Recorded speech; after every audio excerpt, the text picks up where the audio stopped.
لا ترقص على جرح إخوانك.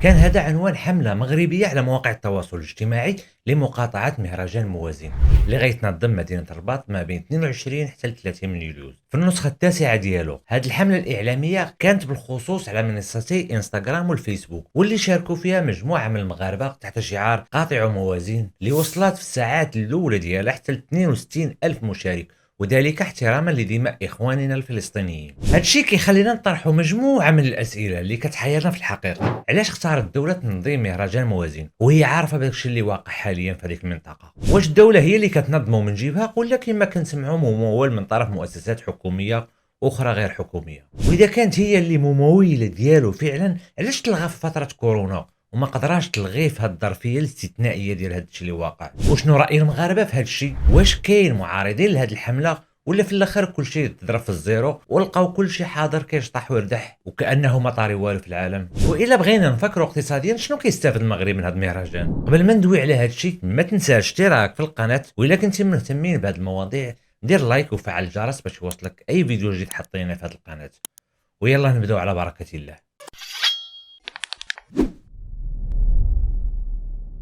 اشترك. كلنا كنعرفوا بان مهرجان الموازين ماشي شي حاجه قديمه بزاف في المغرب، فاول مهرجان تنظم سنه 2001 وتوقف 3 سنوات بسبب جائحه كورونا، وفي الحقيقه كان كل شيء راضي على هذا التوقف واخا بطريقه غير مباشره، لانه كان كيتنظم اولا في اوقات فتره تحضير امتحانات البكالوريا، وثانيا كانت مجموعه من الانتقادات لانه كانوا كيجيبوا شي فنانين ما عندهم حتى علاقه بالثقافه ديالنا حنا كمغاربه او كمسلمين. فمثلا تجيب فنانات غربيات بحال شاكيرا جابوا هذاك العام بشي ملابس مخله بالحياه. شنو في القيم اللي كتزرعوا لنا في وليداتنا، خاصه ان اغلب الفئه العمريه اللي كتحضر هذا المهرجان فهي من فئه الشباب؟ وللتذكير راه حنا دوله اسلاميه ماشي غربيه، وهنا كاين اللي كيبرر هذا الشيء بمقوله الانفتاح على الثقافات وتقبل الاخر. حاليا كنشوفوا النتيجه ديال هذا الشيء في الثقافه ديالنا متنوعه، وما تحتاج تجيب مغني غربي باش يغني لك، طبعا لان شعار موازين هو ايقاعه العالم. هذا الشيء علاش كنديروا القرعه واللي كتهز كنجيبوه. ودابا اجي نهضروا على الفلوس اللي كتخسر في هذا المهرجان، وشكون هي المؤسسه اللي مكلفه به؟ جمعيه مغرب الثقافات هي المكلفه بتنظيم واستقطاب الفنانين من العالم كامل. اما بالنسبه للميزانيه ففي سنه 2018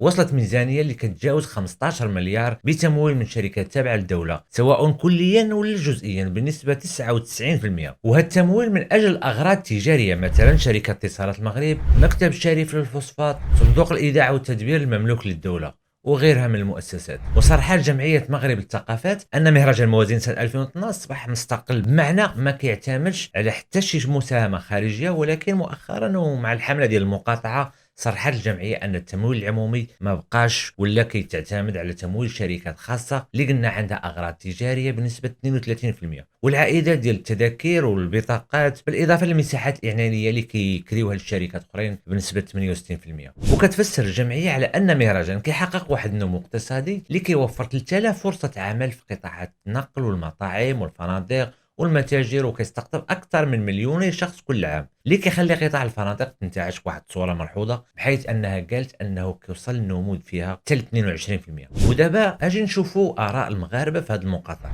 نجد على ان الحكومه وعلى سائر ما تقوم به ان دائما تذهب في الاتجاه المعاكس الذي يطالبه الشعب المغربي، في حين نجد ان هناك مطالبه بالغاء موازين. الحكومه تتشبث بتنظيمه وكانها تريد ان تقول انها لا تسمع لاحد وانها ماشيه في طريقها، فاظن لا يمكن لنا الا ان ندين مثل هذه التصرفات. صراحه موازين انا اوليو هذوك المصاريف يعني اللي كتصرف على موازين، جو بريفير انها دار مشاريع. يديروا مقاطعين موازين، فلوس الشعب هذيك اخي، فقراء هذوك فلوس فقراء تيديروا بهم موازين. ما مقاطعه موازين بيان سور 1000% مع المقاطعه، راني ولد الشعب. موازين اخويا انا ضد، جوج كلمات اخويا، تيضحكوا علينا الصراحه الله، تيضحكوا علينا.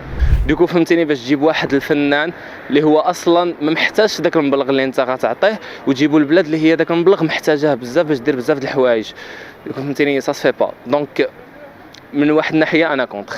فمؤخرا وسبقنا وشفنا ان مجموعه من المظاهرات اللي قالوا بانها سلميه ورغم ذلك انها تمنعت على مستوى الرباط.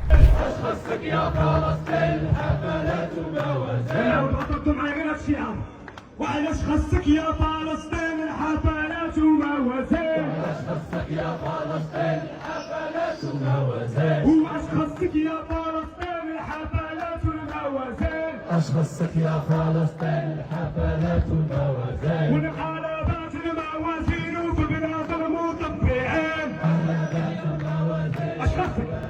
شفنا حكيم زياش ورفع العلم ديال فلسطين في الفريق ديالو التركي غالدا ساراي، وهو لو جيست اللي هو شجاع ووعي منه.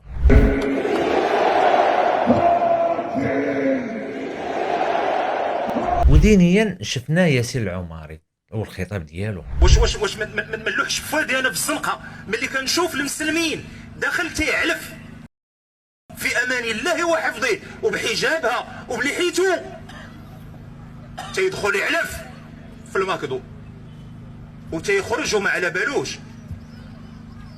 ملي نلقى المراه اللي كتقول على راسها انها مراه وتيبقاو فيها العيالات اللي تيتحركوا وتدخل الكارفور تتقدى اللي كتقول لها بنت الناس راه داعم رسمي اللي كتقول لك وراه قريب ليا عذر اقبح من زله. شباب بحال الورد يرتقون الى الله عز وجل، فتيات في عمر الزهور كتقول لك تنباتوا وتنصبحوا بحجابنا باش حتى الا تردمات الدار وبغاو يجبدوا ديالنا يجبدوها محجبه لا نتكشفوا امام الناس. هذه مجهودات زوينه صراحه، كنتمناو نزيدو نشوفوها اكثر، وخصوصا من قبل صناع المحتوى. اما اراء المغاربه فكانت كلها تقريبا معارضه وكتدل على استنكار. فهمتيني سا سفي با دونك من واحد الناحيه انا كونتر. لا انا ضد اخويا موازين. هذوك الناس اخايا يضحكوا علينا بالرجول. هذوك الناس شنو تيبغيو يبدلوا لك شي حاجه. دابا المغرب كامل مقاطع، تيبغيو يبدلوا لك داك المقاطعه بهاد، بقاو يجيبوا لك جينيفر لوبيز، بقاو يجيبوا لك شاكيرا وبقاو ينسيوك بها. بالرجل شوفوا هي الشعب هنا راه التربيط وين راه خايا هنا ما يبان لك حتى واحد عايش. ايوا السلام اخويا.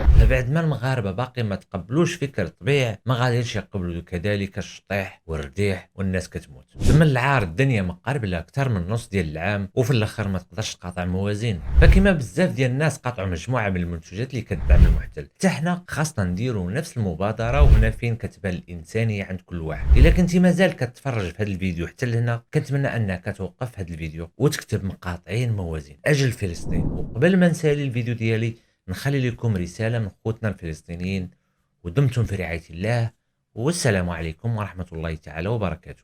إلى بلاد المغرب الحبيبة ملكا حكومة وشعبا، قاطعوا من أجل فلسطين، من أجل غزة. أرجوكم قاطعوا مهرجان موازين. من أجل كل طفل فقد أمه. نحن أخوانكم، كيف تحتفلون ونحن نموت ضربا؟ حقا يهون عليكم أن تفرحوا ونحن بين. من أجل كل الشهداء قاطعوا. من أجل كل الشهداء قاطعوا. لا ترقصوا على أحزاننا.